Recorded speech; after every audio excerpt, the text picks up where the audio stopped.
अच्छा, हमारे पास क्वेश्चन है इक्वेशन ऑफ कंटिन्यूटी।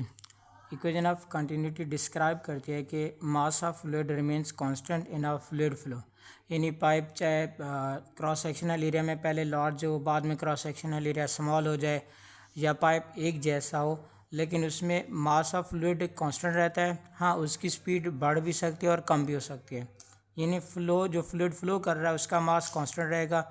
अगर क्रॉस सेक्शनल एरिया शुरू में लार्ज होगा तो उसमें स्पीड कम हो जाएगी, क्रॉस सेक्शनल एरिया स्मॉल हो जाएगा तो स्पीड बढ़ जाएगी। जैसे कि अगर हम पाइप को स्क्वीज़ करते हैं तो उसकी स्पीड बढ़ जाती है, और अगर स्क्वीज़ नहीं करते तो उसकी स्पीड कम होती है। दूसरा, क्योंकि इक्वेशन ऑफ कंटिन्यूटी ऐसा प्रिंसिपल है जो हमें ये बताता है कि मास इसका कंजर्व्ड रहता है, तो इसलिए ये फॉलो करता है law of conservation of mass को। Equation of continuity follow the law of conservation of mass. फिर इक्वेशन ऑफ कंटिन्यूटी में जो प्रोडक्ट होता है एरिया का और स्पीड का, वो कांस्टेंट रहता है। यानी अगर हम एरिया बढ़ा देंगे तो स्पीड कम हो जाएगी, क्योंकि प्रोडक्ट को कांस्टेंट रखना है, और अगर हम एरिया कम कर देंगे तो स्पीड बढ़ जाएगी। तो ये हमारे पास इक्वेशन ऑफ कंटिन्यूटी है, A V is equal to constant, और इसी के हम डेरिवेशन करेंगे। अच्छा, तो स्टार्ट करते हैं हम डेरिवेशन में। हम स्टार्ट करेंगे फ्लो रेट से। ये हमारे पास पाइप है, इस पाइप के शुरू में क्रॉस सेक्शनल एरिया ज़्यादा है और बाद में इसका क्रॉस सेक्शनल एरिया क्या हो जाएगा, कम हो जाएगा। तो इसमें ये इसका जो क्रॉस सेक्शनल एरिया बड़ा है, इसके एरिया का नाम रखेंगे A1, और ये जो चेंज इन लेंथ है उसका नाम डेल्टा L1, और जो छोटा क्रॉस सेक्शनल एरिया उसका नाम रखेंगे A2, और उसमें जो चेंज इन लेंथ आएगा उसका नाम डेल्टा L2। और हम क्या करते हैं, हम देखते हैं कि इसमें जो फ्लो रेट क्या है। फ्लो रेट का मतलब होता है किसी चीज़ का फ्लो होना पर यूनिट टाइम में। जब हम मास लगा देंगे तो इसका मतलब है मास का फ्लो होना पर यूनिट टाइम में, यानी मास ऑफ फ्लूइड का फ्लो होना, इसमें से फ्लो होना, मास ऑफ फ्लूइड का फ्लो होना पर यूनिट टाइम, इसको हम बोलते हैं फ्लो रेट। तो हम फ्लो रेट पे स्टार्ट करते हैं। यहाँ पे लिखेंगे मास फ्लो रेट अक्रॉस A1, यानी पहले क्रॉस सेक्शनल एरिया में से जो पास करेगा ना A1 में से, तो उसका फ्लो रेट क्या होगा। तो mass flow rate A1 is equal to, अच्छा इसका फार्मूला है फ्लो ऑफ मास, यानी del time change in mass, यानी डेल टाइम का मतलब है मास का फ्लो होना पर यूनिट टाइम में। फिर हमारे पास फार्मूला होता है डेंसिटी का फार्मूला होता है density is equal to mass upon volume. और अगर हमें मास निकालना है तो वॉल्यूम डिवाइड हो रही है, इधर जाके मल्टीप्लाई हो जाएगा। तो इस M1 की जगह आ जाएगा ρ1 यानी डेंसिटी, और डेल्टा V1 वॉल्यूम आ जाएगा, तो डिवाइडेड बाई डेल्टा T। फिर वॉल्यूम की जगह लिखेंगे एरिया मल्टीप्लाइड बाई लेंथ आ जाएगा। तो जब मास M1 है तो इसलिए डेंसिटी ρ1 और वॉल्यूम V1, तो वॉल्यूम V1 है तो A1 L1। तो अब उसके बाद मास फ्लो रेट निकालेंगे A2 में से, मास फ्लो रेट अक्रॉस A2, तो ये आ जाएगा delta M2 upon delta T।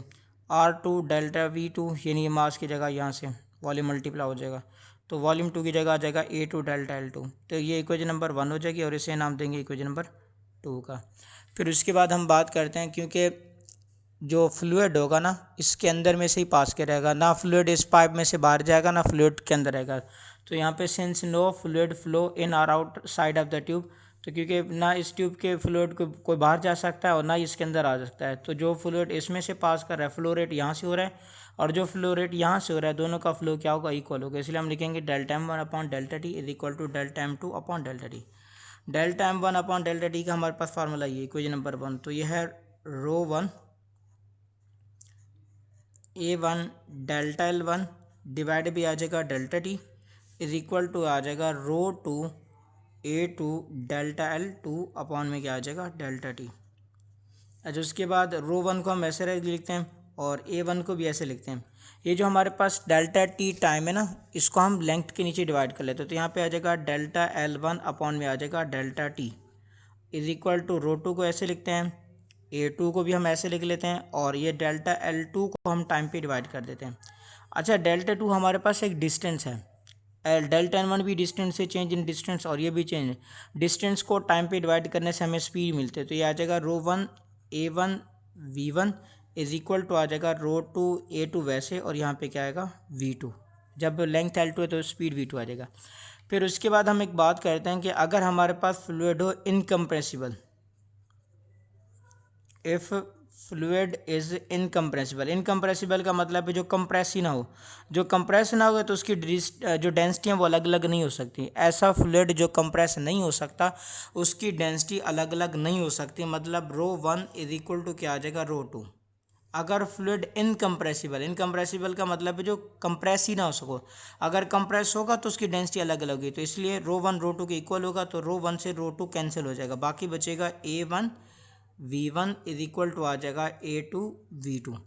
अच्छा, इक्वल का मतलब ये होता है कि left hand side right hand side आपस में इक्वल है। जब ये आपस में इक्वल है तो इनको अलग अलग नाम लिखने का कोई फ़ायदा नहीं है, यानी A1 A2 के बराबर है और V1 V2 के बराबर है, तो इसलिए अलग नाम देने की बजाय हम एक ही बात कर लेते हैं, AV is equal to constant, यानी दोनों का प्रोडक्ट क्या रहेगा, कॉन्स्टेंट रहेगा।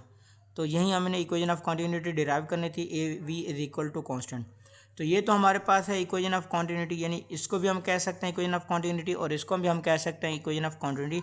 लेकिन ये जो प्रोडक्ट है ना AV का, इसको हम बोलते हैं वॉल्यूम फ्लो रेट, यानी ये जो प्रोडक्ट है AV का, एरिया मल्टीप्लाइड स्पीड, इसको हम बोलते हैं volume flow rate, volume flow rate.